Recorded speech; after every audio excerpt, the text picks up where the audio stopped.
소유주 여러분 안녕하십니까? 중앙동 재개발 추진위원회 설립을 앞두고 최근 소유주 단톡방과 주민 모임에서 여러 궁금증들이 나오고 있습니다. 재개발은 단순한 건축 사업이 아니라 소유주 여러분의 재산권과 앞으로의 주거 환경, 그리고 중앙동의 미래가 걸린 중요한 사업입니다. 그래서 오늘은 주민 여러분들께서 가장 많이 궁금해하시는 핵심 질문들을 중심으로 추진준비위원장님을 모시고 차분하게 하나씩 짚어보겠습니다. 위원장님 안녕하세요. 예, 안녕하세요. 중앙동 재개발 추진준비위원장 이강훈입니다. 그동안 우리 주민 여러분들께서 우리 재개발 사업과 관련하여 궁금해하시는 부분, 또 오해가 있는 부분에 대해서 소유주 단톡이나 소식지, 편지 등을 통해서 여러 번 알려드려 왔으나 오늘은 영상을 통해서 가능한 한 쉽게 그리고 있는 그대로 설명을 드리겠습니다. 다들 공감하시다시피 중앙동 재개발은 우리 소유주 전체의 재산 가치와 주거 환경을 높이기 위한 공동의 사업입니다. 오늘 일문일답 형식의 대담이 우리 중앙동의 재개발에 대한 이해를 높이는데 소유주 여러분들에게 작은아마 도움이 되기를 바랍니다. 네, 주민들이 가장 많이 궁금해하시는 질문부터 드리겠습니다. 중앙동은 제2종 전용 주거지역이고 허용 용적률도 150% 수준입니다. 그러다 보니 다른 지역보다 사업성이 떨어지는 거 아니냐, 재개발을 해도 실익이 크지 않은 거 아니냐 하는 걱정을 하십니다. 또 대지 지분이 큰 단독주택 소유자분들 사이에서도 혹시 재개발을 해도 아파트 한 채만 배정받는 것이 아니냐, 1+1 분양이 가능한 것인지 궁금해하시는 분들도 계십니다. 위원장님, 중앙동 재개발의 사업성과 대지 지분이 큰 소유자들의 분양 가능성에 대해서 주민분들이 이해하기 쉽게 설명해 주시죠.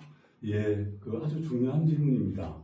결론부터 말씀드리면은 중앙동은 단순히 용적률 숫자만 보고 그 사업성을 판단할 지역이 아닙니다. 재개발 사업의 사업성은 용적률 하나만으로 결정되는 것이 아닙니다. 전체 조합원의 수, 평균 대지 지분, 일반 분양 세대수, 입지적인 가치, 그리고 향후 분양가 수준 등이 종합적으로 작용을 합니다. 우리 중앙동의 가장 큰 장점은 소유자 수에 비해 평균 대지 지분이 무척 크다는 점입니다. 대지 지분이 크다는 것은 조합원 한 분 한 분의 종전자산 가치가 상대적으로 크다는 의미이고, 조합원 수에 비해 신축 가능 세대수가 충분히 확보된다면 일반 분양의 물량도 그만큼 의미 있게 나올 수 있습니다. 일반 분양의 수입은 사업성을 높이는 중요한 요소입니다. 따라서 중앙동은 허용 용적률이 150%라는 숫자만 보면 낮아 보일 수 있지만은 큰 대지 지분, 또 상대적으로 적은 조합원의 수, 또 과천 중심의 입지, 일반 분양 가능성을 함께 보시면은 사업 구조가 상당히 효율적인 지역이라고 말씀드릴 수 있습니다. 그러니까 용적률 150%라는 숫자만 보면 걱정이 될 수도 있지만 중앙동은 조합원 수와 대지 지분 구조가 다르기 때문에 전체 사업성은 별도로 봐야 한다는 말씀이신가요? 예, 맞습니다. 또 중앙동은 과천시에서 정비계획을 수립할 때 이 다른 과천의 다른 지역과 비교했을 때 유리한 측면이 몇 가지가 있습니다. 첫째, 주변 여건상 대규모 교통 유발 요인이 상대적으로 적어서 교통량 평가 시 교통 대책을 따로 우리가 마련할 의무가 없습니다. 또 우리는 종상향을 하지 않기 때문에 다른 동네와 달리 우리 토지의 일부를 기부 체납해야 하는 부담 측면에서도 자유롭습니다.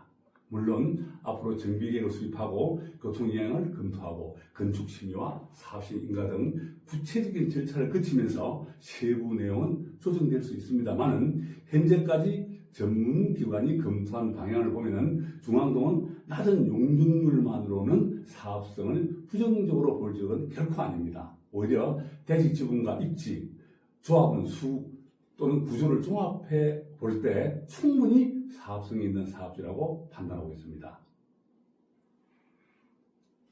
주민분들이 가장 현실적으로 궁금해하시는 부분은 결국 이거 같습니다. 내가 재개발에 동의하면 어떤 평형을 받을 수 있느냐, 분담금은 얼마나 되느냐가 제일 걱정이신 것 같아요. 지난 5월 9일 주민 설명회에서도 사업성 분석 내용이 나왔는데요. 다시 한번 쉽게 설명해 주시겠어요? 예. 먼저 말씀드리는 수치는 공신력 있는 전문평가기관이 우리 사업지를 일정한 가정하에 분석한 수치입니다. 다만 현재 시점에서 주민 여러분이 사업성을 판단하시는데 참고가 될 수 있도록 제가 설명을 드리겠습니다. 지난 주민 설명회 당시 분석은 대략적으로 다음과 같은 전제를 두었습니다. 공사비는 평당 1,000만 원, 일반 분양가는 평당 약 8천만 원 수준을 가정하고 분석하였습니다. 참고로 조만간 분양 예정인 과천 5단지 아파트 분양가가 8천만 원으로 예정되어 있다고 합니다. 이 기준으로 보면은 대지 지분이 큰 단독주택 소유자분들의 경우 상당히 유리한 구조가 나왔습니다. 예를 들어 대지 지분 약 72평대인 경우에는 25평과 45평 수준의 1+1 분양이 가능한 것으로 분석이 되었고 일정한 환급금도 가능한 것으로 검토가 되었습니다. 대지 지분이 이보다 조금 큰 약 80평대인 경우에는 종전사상 규모가 당연히 더 크기 때문에 역시 25평과 45평인 수준의 분양 가능성과 함께 환급금의 규모도 더 커질 수 있는 것으로 분석이 되었습니다.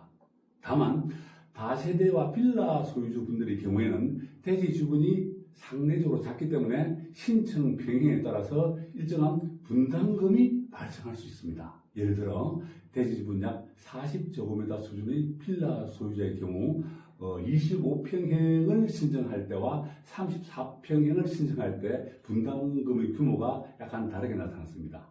설명회 당시 분석에서도 신청 병행에 따라서 수억 원대의 분담금이 발생할 수 있는 것으로 검토가 되었습니다. 그러나 향후 사업이 안정적으로 진행이 되고 분양가와 사업성이 잘 확보된다면 다세대 소유자분들의 부담도 최대한 합리적으로 줄일 수 있는 방향을 검토해야 된다고 봅니다.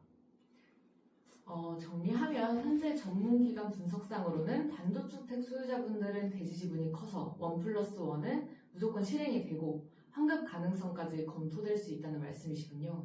반면 빌라나 다세대 소유자분들은 대지 지분과 신청 평형에 따라 분담금이 달라질 수 있고 사업성을 확보하여 분담금을 줄일 수 있는 방향이 검토돼야 한다는 말씀을 하신 것 같습니다. 예, 그렇습니다. 일부에서는 위원장님이 다세대 주택 소유주에게 유리하게 사업을 끌고 갈 수도 있다는 그런 얘기가 조금씩 들립니다. 이에 대해 어떻게 답하시겠습니까? 결론부터 말씀을 드리면은 이건 전혀 사실이 아니고 제도적으로 불가능한 얘기입니다. 재개발 사업에서 권리가액, 분담금, 배정 평형, 분양 순위는 위원장 개인이 마음대로 정하는 것이 아닙니다. 감정평가, 법령가 조례, 조합 정관, 또한 관리 처분 계획, 또 총회 의결, 마지막으로 관할 관청의 인가 등 법적 절차를 철저하게 거쳐서 결정이 됩니다. 따라서 위원장이 특정 유형의 소유자, 예를 들어 다세대 주택 소유자에게만 유리하게 사업을 진행한다는 것은 현실적으로도 불가능하고 또 제도적으로도 맞지 않는 주장입니다. 저 역시 그 단독주택 소유자입니다. 중앙동 재개발의 핵심은 단독주택이냐 다세대 주택이냐를 나누는 것이 아니라 전체 소유주의 재산 가치와 주거 환경을 함께 높이는 데 있습니다. 이런 이야기는 중앙동 재개발이 본질을 흐리고 단독주택과 다세대 주택 소유자 사이를 가려놓는 매우 부적절한 주장이라고 생각합니다. 저는 앞으로 어느 한쪽에 치우치지 않고 법과 절차에 따라 공정하고 투명하게 추진하겠습니다. 중앙동의 재개발은 특정 주민을 위한 사업이 아니라 중앙동 전체 소유주를 위한 사업입니다. 또 하나 중요한 질문입니다. 단독주택 소유주가 1+1 분양을 받게 될 경우 두 채의 아파트는 어느 블록에 배정을 받게 되는 건가요? 예를 들어 한 채는 본인이 원하는 블록에 배정받고 나머지 한 채는 추첨 등을 통해 배분되는 건지 아니면 가능하면 두 채 모두 본인이 원하는 블록에 배정받을 수 있는 것인지 궁금해하시는 분들이 많습니다. 이 부분도 그동안 주민들께서 무척 관심을 갖고 있는 사안임을 저는 잘 알고 있습니다. 물론 최종적인 배정 기준은 향후의 조합정관이나 총회 의결 등 어떤 법정 절차를 거쳐서 이제 정해질 사항입니다. 다만 위원장으로서 제 기본적인 생각을 말씀드린다면은 1+1 분양을 받는 소유자분들께서 가능하면 두 채 모두 본인이 원하는 블록, 특히 현재 오랫동안 살아오신 생활권 안에서 배정을 받을 수 있도록 하는 것이 가장 바람직하다고 저는 생각합니다. 우리 중앙동은 그 향교말길과 희망길 그 두 개의 블록으로 나눠져 있습니다. 그렇기 때문에 단순히 이를 기계적으로 배정하기보다는 오랫동안 살아오신 현재의 생활권과 주거의 연속성을 최대한 존중하는 것이 대단히 중요합니다. 실제로 작년에 제가 그 소유주분들을 대상으로 거주지 선호도 조사를 했을 때도 향교말길에 사시는 분들은 가급적 향교말길 쪽에, 희망길에 사시는 분들은 가급적 희망길 쪽에 배정받기를 원하시는 경우가 많았습니다. 반면 어느 블록이든 뭐 크게 상관이 없다라고 하신 분도 일부 계셨습니다. 따라서 저는 향후 조합원 분양 기준을 마련할 때는 원칙적으로 현재의 생활권을 기준으로 원하는 블록에 두 채 모두 배정받을 수 있도록 검토해야 된다고 저는 봅니다. 또 일부 소유자분들 중에는 한 채는 현재 생활권에 받고 또 한 채는 다른 블록에 받고 싶다라고 하시는 분들도 있을 수 있습니다. 그런 경우도 향후 수요 조사와 분양 가능 물량을 감안해서 최대한 반영할 수 있도록 검토해야 합니다. 중요한 것은 사전에 충분히 의견을 듣고 다수 소유주들의 뜻이 확인된다면 그 선호에 따라서 최대한 반영하여 합리적인 배정 원칙을 마련하는 것이 중요하다고 봅니다. 저는 우리 중앙동의 경우 조합원 수와 일반 분양 가능 물량 구조를 볼 때 1+1 분양을 받는 소유자분들께서 가급적 원하는 블록에 두 채 모두 배정받을 수 있는 방향을 충분히 검토할 수 있다고 저는 생각합니다. 말씀해주신 걸 정리하자면 최종 배정 기준은 향후 조합 정강과 관리처분 계획 등 절차를 거쳐 확정되겠지만 기본 방향은 1+1 분양을 받는 소유자분들이 가능하면 두 채 모두 현재 생활권이나 본인이 원하는 블록에 배정받을 수 있도록 주민 선호를 최대한 반영하시겠다는 말씀이시군요. 예, 맞습니다. 우리 중앙동 재개발은 주민들의 삶의 터전을 새롭게 정비하는 사업입니다. 그만큼 단순히 아파트 숫자만 갖추는 것이 아니라 주민들께서 오랫동안 살아오신 생활권 또는 가족관계, 임대계획, 노후 생활까지 함께 고려해야 합니다. 앞으로 이 부분은 주민 여러분들의 의견을 충분히 듣고 공정하면서도 주민 만족도가 높은 배정 원칙이 마련될 수 있도록 최선을 다하겠습니다. 오늘은 중앙동 재개발의 사업성, 1+1 분양 가능성, 그리고 향후 향교말길과 희망길 배정 방향에 대해 말씀을 들었습니다. 다음 시간에는 어떤 주제로 대담을 이어가실 예정이신가요? 네, 다음 시간에는 이주, 우리 주민들이 이제 재개발이 되면 이주를 하게 되는데 이주와 이에 대한 자금 문제에 대해서 말씀을 드리겠습니다.